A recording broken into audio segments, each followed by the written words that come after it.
Let me tell you the heartwarming story of Richard, a bright-eyed 10-year-old boy who sees the world through a rather special lens, different from his friends and classmates. Richard absolutely adores stories. Every night, his mum sits on the edge of his bed, reading tales of magnificent adventures. His eyes light up with wonder as she weaves stories about fire-breathing dragons, daring space explorers, and mysterious underwater kingdoms. In these moments, Richard's imagination knows no bounds. He can picture every detail perfectly in his mind, creating whole worlds behind his bright blue eyes. But when Richard tries to read books by himself, something rather peculiar happens. The letters on the page aren't as friendly as they are in his mum's voice. They seem to have a mind of their own, dancing and twirling across the page like mischievous fairies. Words that his friends read as easily as breathing become complicated puzzles that make his head pound and his confidence shrink. Some letters flip themselves around, B becomes D, P turns into Q, as if they're playing a terribly unfair game of hide and seek. At Millbrook Primary School, Richard carefully chooses his seat each morning, usually right at the back of Mrs. Brown's classroom. He's learned that sitting there makes him feel a bit safer, a bit less noticeable. His tummy does nervous flip-flops every morning before school, and some days, he pulls his blanket over his head and begs to stay home, claiming tummy aches or headaches. You see, Richard has dyslexia, which means his brilliant mind processes words differently from most of his classmates. One particularly challenging Tuesday morning, during the class reading time, Mrs. Brown asks Richard to read a passage from The Lion, the Witch, and the Wardrobe. His small hands begin to tremble like autumn leaves in the wind. The words on the page blur together like watercolors in the rain. "Get on with it, Richard," whispers Tommy from the back row. A few children start to giggle behind their books. Richard feels hot tears forming in his eyes, and his chest tightens as if a heavy weight is pressing down on it. But then something truly magical happens.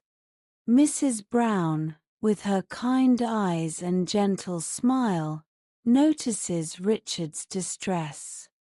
After the final bell rings, she asks him to stay behind for a chat. "Richard, my dear," she says warmly, settling into the chair next to him, "did you know that some of the world's most brilliant and creative people have dyslexia?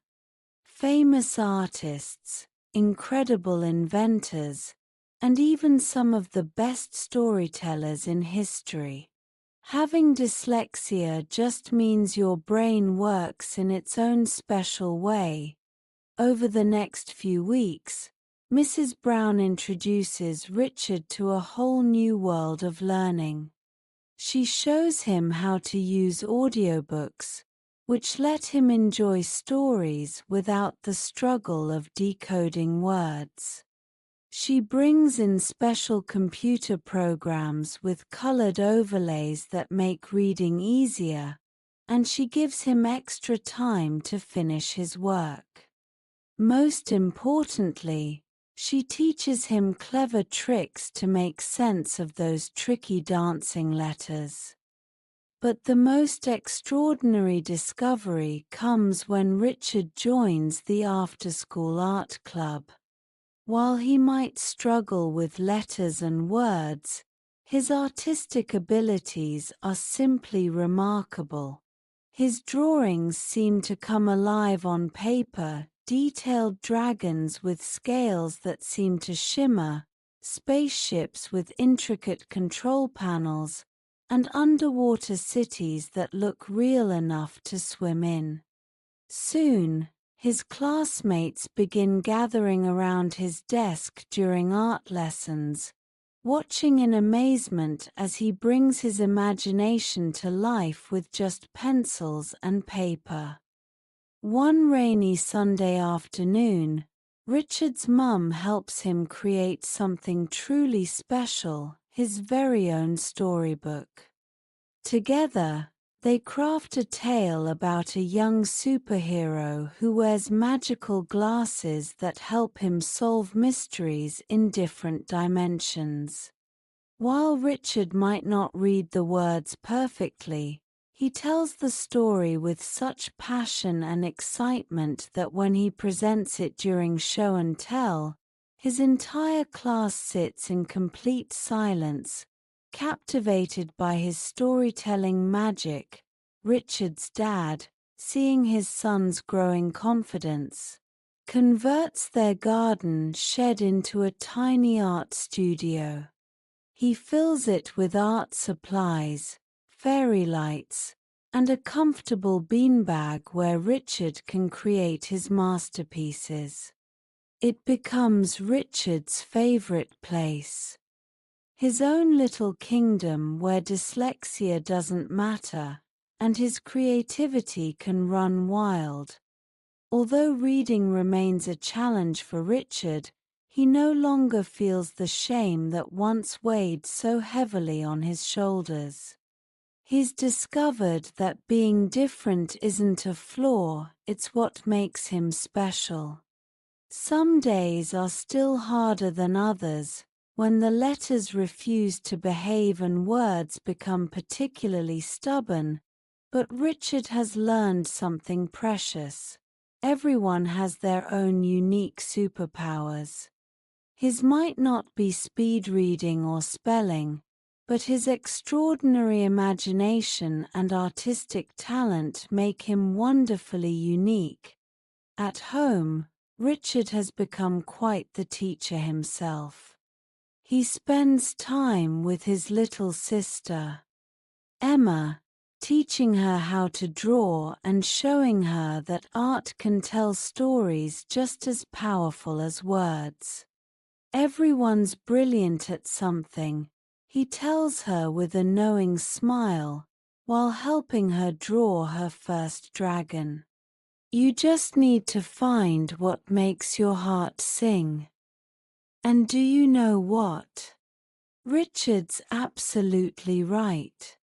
Whether you find reading as easy as breathing or as challenging as climbing a mountain, whether you shine at mathematics or art or sports or music, there's something magnificent and special inside each of us.